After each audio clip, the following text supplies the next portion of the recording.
Hey guys, this is Chris Jones. Welcome to episode, lucky number 13 of Beyond Local.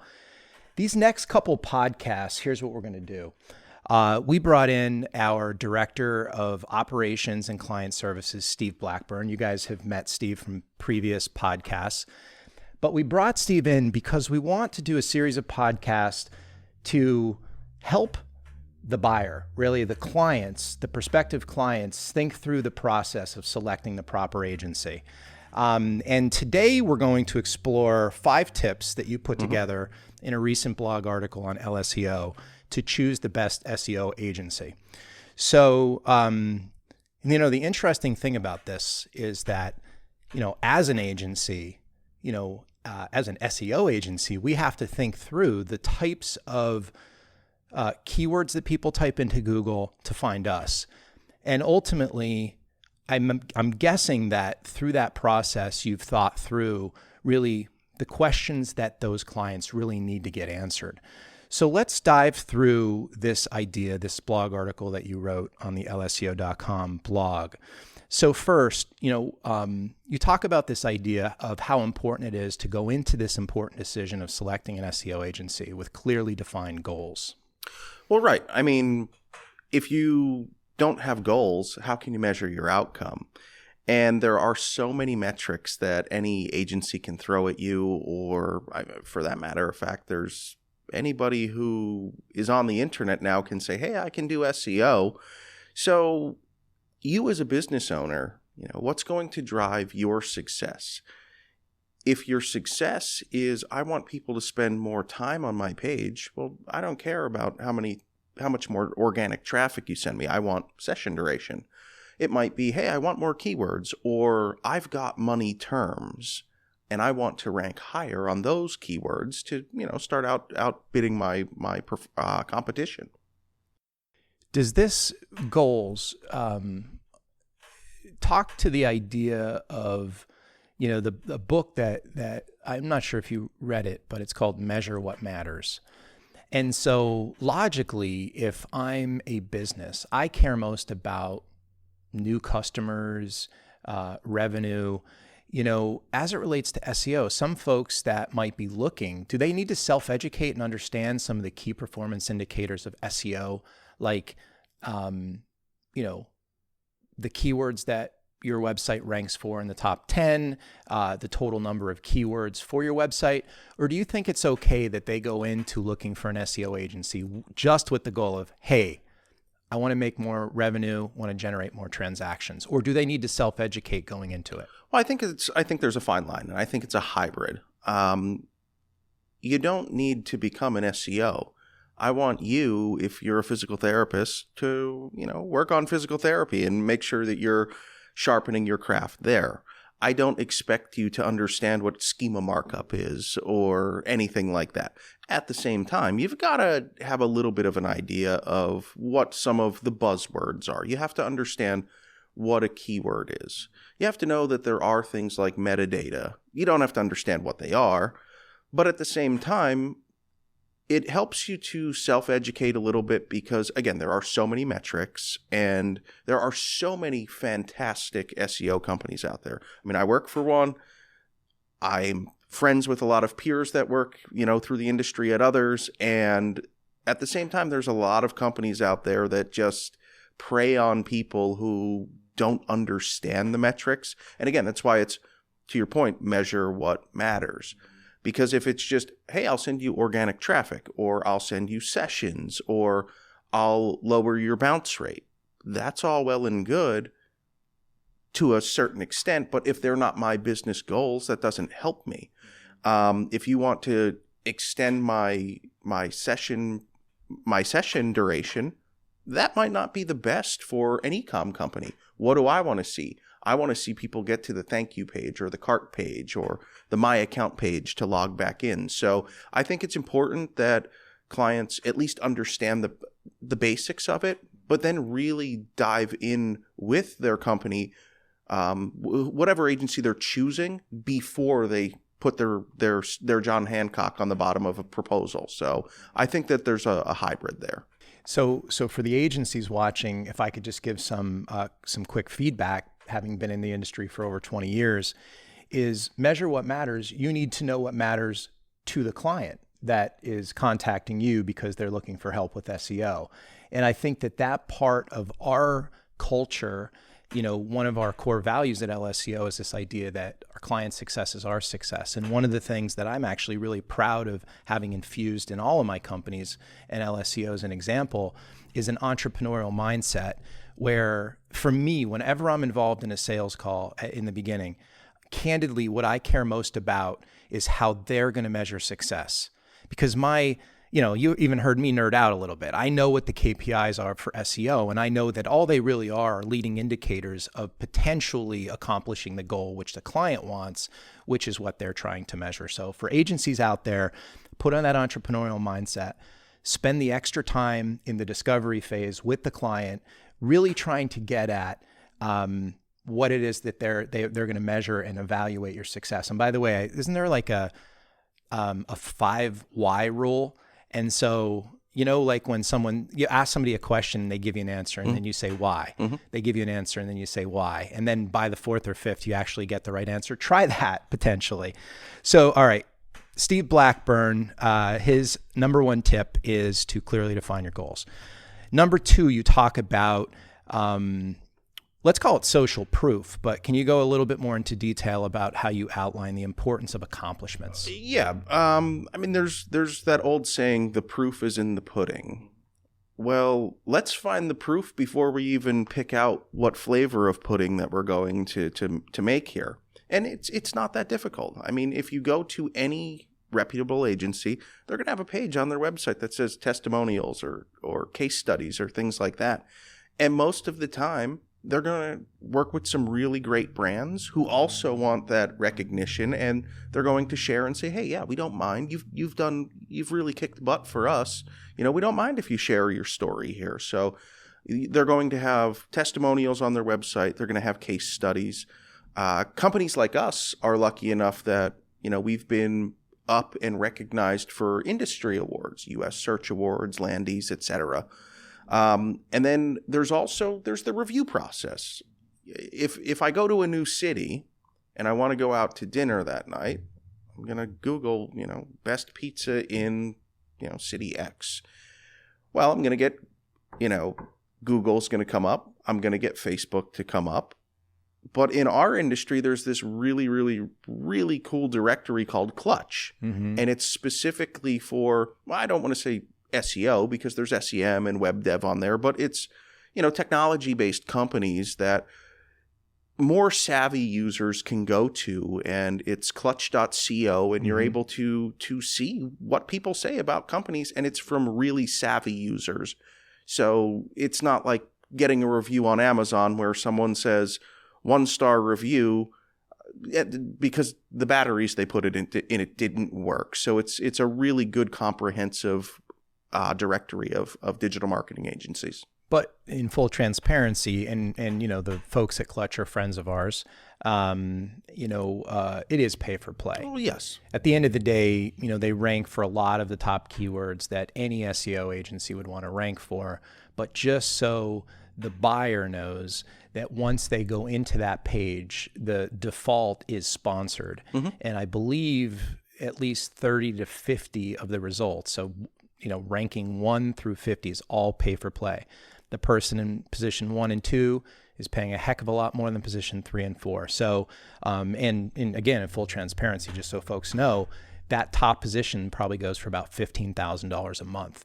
So it's a company called Straight North, and for for people that are looking at Straight North, it's awesome, probably a great agency. But just so you see them in the number 1 position, and they're paying for it. So, but to your point, the social proof matters. And my quick question for you here is, and we're going to get to your next tip around budgeting, but a lot of the leads that we see are very budget conscious. And so they fall prey to the person who hasn't established themselves yet. So they may have just recently hung their shingle as an SEO, quote unquote, professional, and they're less expensive, they're cheaper.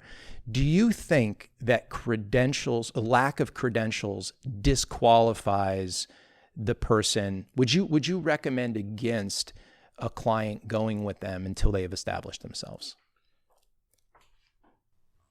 See, that's hard to say, because at one point we were all brand new at this, and we had a drive, we had a passion, we had a hunger. But at the same time, if I, needed orthopedic surgery, I'd rather go to Dr. James Andrews than, to a resident. So I think that let somebody make mistakes on someone else's account, not yours. While this industry changes all the time, and I've made mistakes on accounts, I'm sure that you have over your 20-year career, but I definitely think that going with a firm that has that reputation, it's that warm, fuzzy feeling. You're a bit safer. And being that I've gotten to work with you over this last year, I could tell you that, I could tell folks that are watching that not all agencies have the same ethos around client services. They put a lot more energy into sales acquisition than they do in making the client happy. And I think that what you've done at LSEO, really establishing that, almost should be a sixth tip.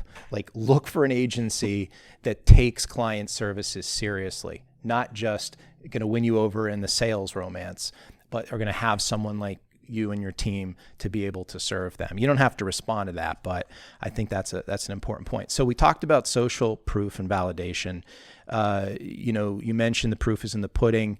We could have said that, on some level, you get what you pay for, right? Right. That's a nice way of saying it.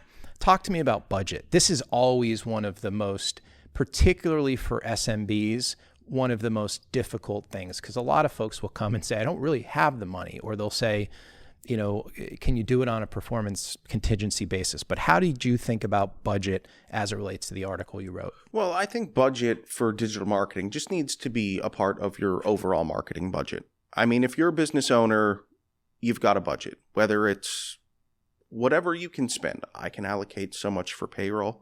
I can allocate so much for rent. I can allocate so much for the lights, the water, etc. I mean, you're a serial entrepreneur. You've got serial bills then as well. I mean, they're always coming. So you have to budget. Well, you have to now carve out a budget for marketing. Otherwise, how are you going to get your product or your service in front of people? And how else are you going to grow? Well, correct. A lot of businesses struggle with growth. They could maintain, the example I give is like somebody jumps into a pool, a 10-foot pool, and they're only 6 foot, and they have a weight on their ankle. So they're constantly just trying to get air. The way that you grow is by investing. And if you don't invest roughly 10 to 15% of your top line revenue back into growth, you'll always be at that point of stagnation, or that metaphor of jumping in the water with something trying to pull you down, because client attrition, among other things, will just keep pulling at you no matter how good you are. Continue. Well, I think that it's important to set that budget apart, but it's got to be something that you can afford. I don't want you to come to me and to your point, 10 to 15%, hey, that's great. It can't be 50, because then we're talking about payroll and not being able to pay other bills. And if it comes down to it, if the choice is I've got to make payroll or I've got to make my marketing budget, well, you're probably going to have to pay your payroll. Although someone like me might tell you, if you don't pay that marketing budget, you're going to have a payroll problem 3 months from now or whenever. Awesome. So setting a budget, going into it with that in mind, for folks that are in the market for an SEO agency, do your research ahead of time. In my opinion, this idea of what do you charge is the wrong question. That is not what you're trying to validate. Price is relative to performance. If you check the boxes on performance, price is kind of irrelevant. So you have to go in there knowing how much you're willing to spend. You have to go in there knowing how you're going to measure performance and what performance means to you. We won't dive into all those details to respect the time of the podcast, but budget means it ties right into your tip number 1 around setting goals. It really needs to tie into your performance. Because if I said to you, I would ask you as the client, what's the value? What's the lifetime customer value of a new customer? And if you told me, $5,000, why in the world are we haggling over the fact that a new lead costs $250, right? It's the wrong approach. If I could say this too, and this is terribly controversial, but I've been saying this for most of my career, it's the entrepreneurial blood in me. I understand why organizations budget, but budgets put caps and restrictions on the potentiality of breakout performance. It's the way that the ad platforms work, etc. I think a mindset of performance and understanding your customer acquisition cost, understanding your lifetime customer value, these you could put together mathematical formulas that really give you a sense of how much you could pay for a lead. So, love your tips here. Fourth, you talk about this idea of getting to know the prospective SEO agencies by setting a consultation. Right. I'm going to go back to if you needed legal services, you would call and say, hey, I have problem X. Mr. Attorney, can you help me? And they would normally say, hey, why don't you come down to the office? Let's talk about this. Let's get to know each other. Well, you should do the same thing with your SEO company, because the first time you called them, you're probably going to talk to somebody in sales. That's their job, is to answer the phone call, take that lead, try to convert them into a customer. But I would go the next step. When you're requesting that consultation, don't have it with just the sales team. Ask them, hey, can I get somebody from the fulfillment side to join the call? And can I get someone from let me back that up. Do you have someone who handles client services or a team that does? And can I talk to them as well? I mean, we're fortunate that we do. Not all agencies do. But if they do, well, you want to get everybody on the phone, because you want to hear, how am I going to be communicated with? How often? How does the communication come?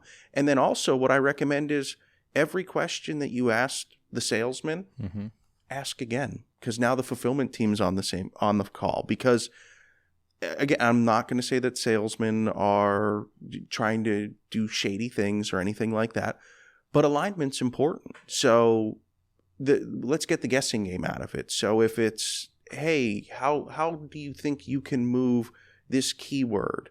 Or how do we expect to increase page duration? Or how many, whatever metric it is that you already, because you started off with clearly defining your goals. So you ask the salesman that. Well, now that a guy from the SEO team or a girl from the SEO team's on the call, ask again. Let's ask the people that do the work.